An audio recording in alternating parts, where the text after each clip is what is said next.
एक गांव में एक ताजिर रहता था जो बहुत मेहनती था।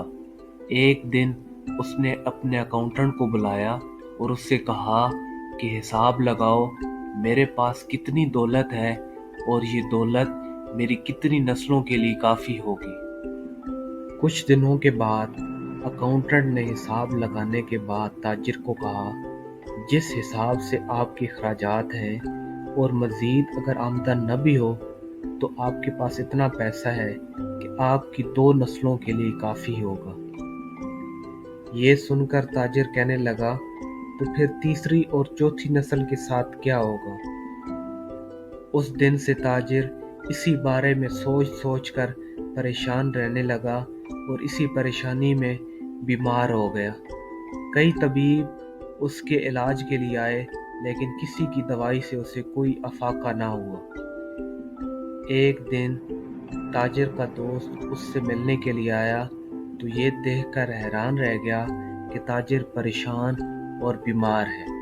उसने ताजिर से पूछा, क्या हुआ? तो ताजिर ने जवाब दिया कि उसकी तीसरी और चौथी नस्ल के लिए खाने के लिए कुछ नहीं होगा। ताजिर का दोस्त उसकी मुश्किल समझ गया और उसको कहने लगा कि फलां जगह एक बुजुर्ग रहते हैं, वो उनके पास एक दिन का खाना लेके जाए, बदले में वो उसे दवाई देंगे जिससे वो ठीक हो जाएगा। अगले ही दिन ताजिर खाना लेकर बुजुर्ग की तरफ रवाना हो गया।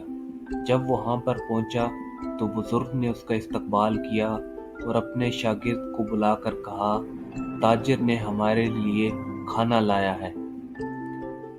शागिर्द ने जवाब दिया, आज का खाना सुबह ही कोई देकर चला गया है। बुजुर्ग ने कहा, मैं माजरत ख्वाह हूँ कि मैं आपका खाना नहीं रख सकता।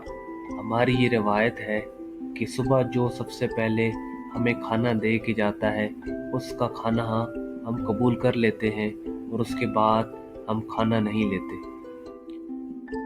ये सुनकर ताजिर घर की तरफ रवाना हुआ और पूरे रास्ते वो बुजुर्ग और उनके ख्यालात के बारे में सोचता रहा। वो खुद से कहने लगा कि बुजुर्ग एक दिन का खाना नहीं रखते और मैं तीसरी और चौथी नस्ल के बारे में फिक्रमंद हूँ।